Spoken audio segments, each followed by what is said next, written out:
is Thomas Paine. Thomas Paine was the author of Common Sense, person who contributed in terms of the battle of ideas more than anybody else to the success of the American Revolution, of the American War of Independence. But in the critical moments of the Revolutionary War, George Washington would order that Thomas Paine Common Sense be read to the soldiers in the colonial army. So he was considered American patriot par excellence, even though he wasn't American. He came to America from England. He sort of went the other way. He started writing a book that was called The Age of Reason, which talks about deism, ideology, religious ideology that we talked about before, that is very highly critical of the revealed religions. And he basically wanted to replace revealed religions with what they call the natural religion, that argues for the existence of Creator God, but God that doesn't do much, especially in terms of miracle and supernatural things.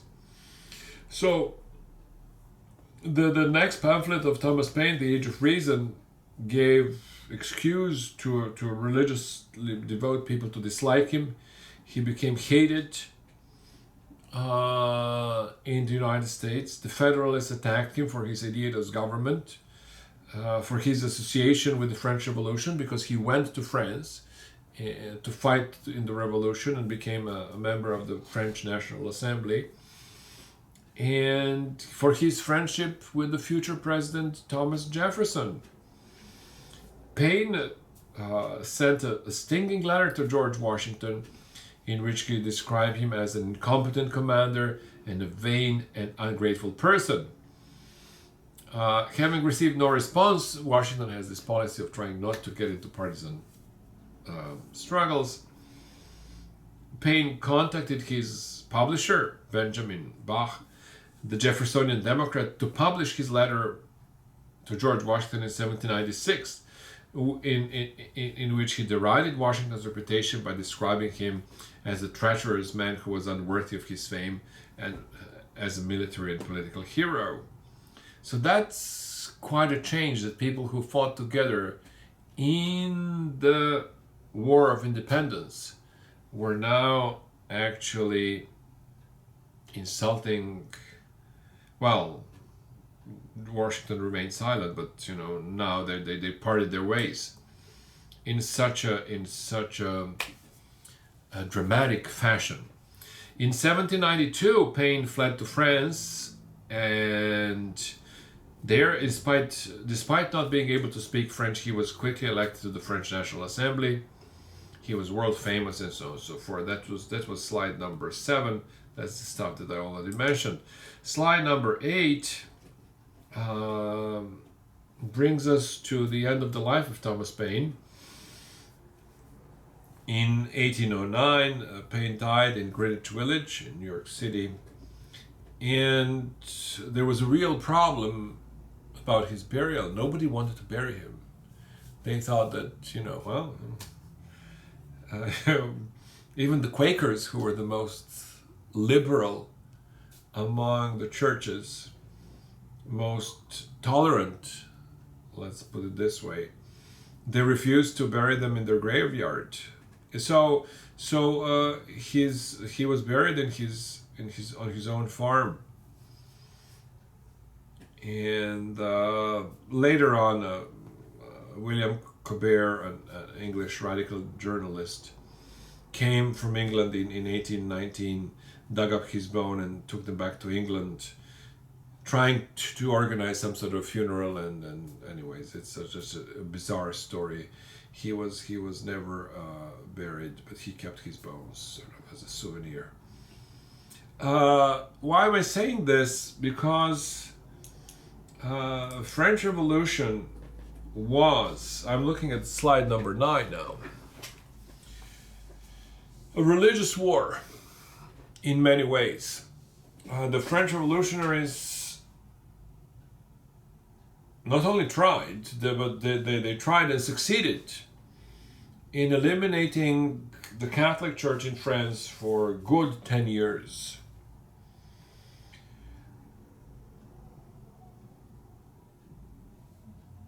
America at this point is a Protestant country, looked at this and some said, well, that's great, especially those radical Protestants, people who are coming from their Puritan tradition. They're saying that's great, Catholic Church is a problem, it's a corrupt church, Luther and other reformers were rebelling against it, and now finally they got what they deserved. And some people, like George Washington and John Adams and Alexander Hamilton and people like that, John Jay, were saying, well, that may be a little too much. So I'm looking at slide number 9, the prohibition of the Catholic Church in the Revolutionary France from 1792 to 1802 for a good 10 years. And you have an example here, the entrance to one of the Catholic churches.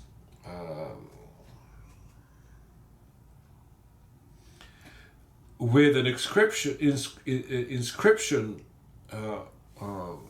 saying le peuple français reconnaît l'être suprême et l'immortalité de l'âme. In other words, the Catholic symbolism is gone, the Christian symbolism is gone, and it says the people of France recognize the supreme being and the immortality of the soul. And that's about what these deists, rationalists, believed. They went in and they smashed the statues of the saints and all the other, paraphernalia that exists there in the church. And they wanted to establish a cult of reason. So many French churches follow this sort of pattern.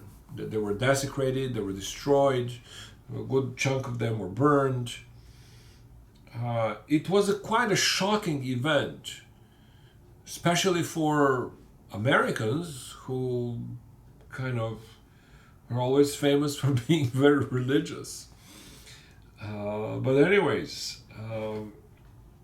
so I'm looking now at slide number 10, right?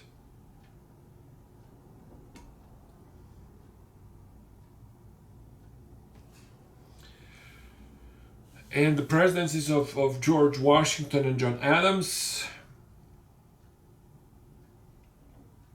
It was a war that was,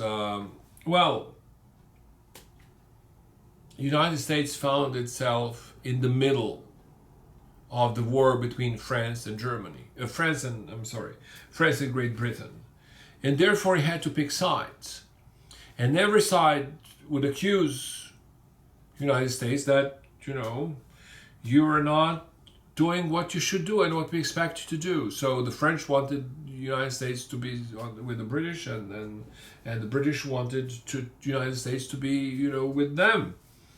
And there was then within the United States a division. Some people wanted to side with Britain, and some people wanted to side in France.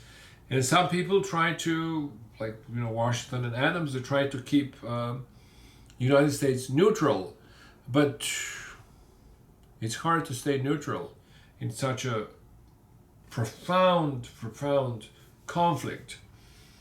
So there were these things that were called the quasi-war, an undeclared war fought almost entirely at sea between the United States and France during the Adams presidency between 1798 and 1800.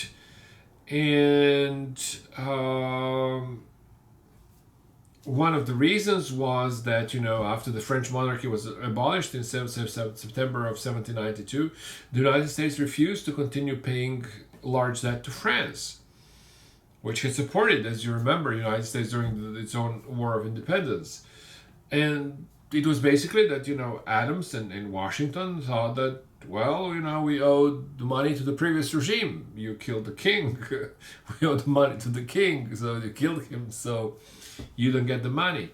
France was also outraged over the John Jay Treaty, which basically allowed for trade going on between Britain and the United States, which the French understood as an act of war. So the French authorized privateers to conduct attacks on American shipping, seizing, numerous merchant ships and ultimately leading to American retaliation.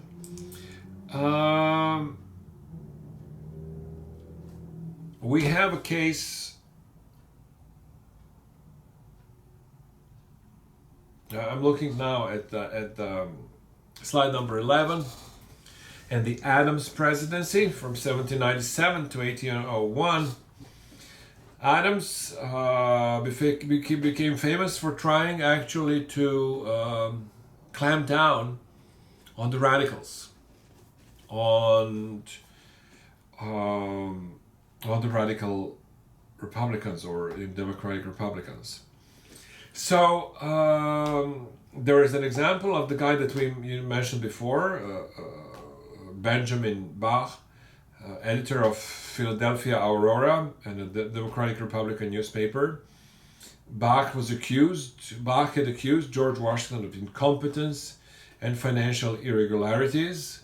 As you remember, in the case of Thomas Paine, and this is a quote: "The blind, the bold, crippled, toothless, querulous Adams, John Adams."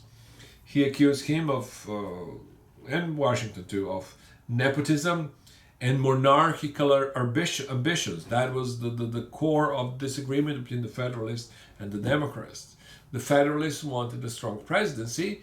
The Democrats were afraid of the strong presidency because that they thought he was an elected king, and it would turn into a non-elected king. An opposition. Well, the non-elected king is like in the case of the Queen of England, it's a hereditary monarchy, when the monarch is not elected, but it actually succeeds within the family.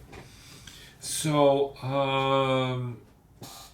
to stop this constant agitation and bickering by the Democrats,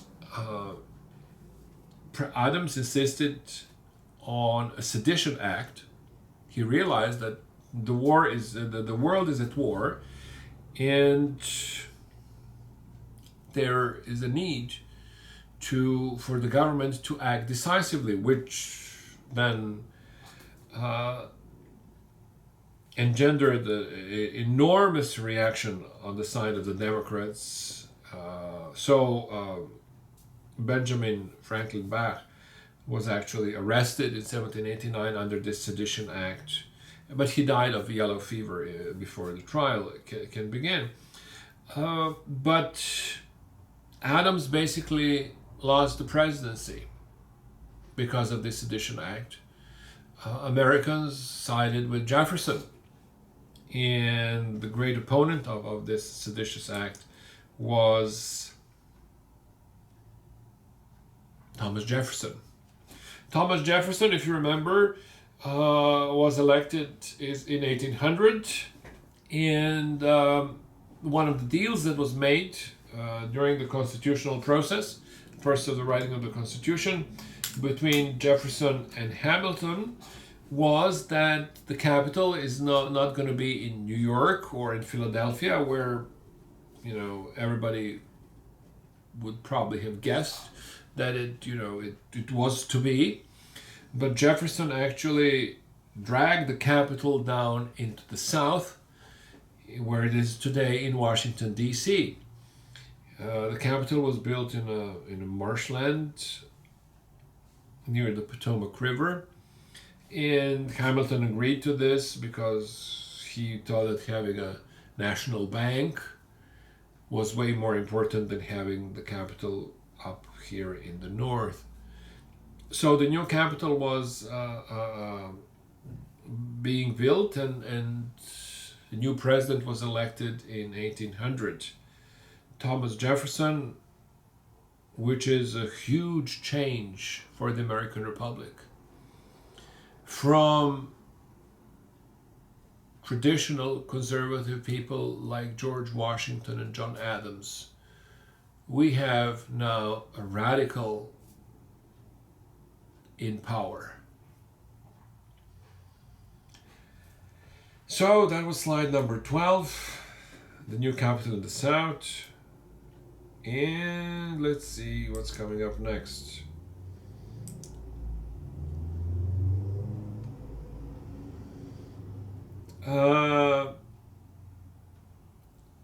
Thomas Jefferson was president from 1801 to 1809. I don't know if you recall, but actually, if the elections were in the year 1800, then actually the next presidents would take power. Usually today it's in January, but actually at that time it was in March.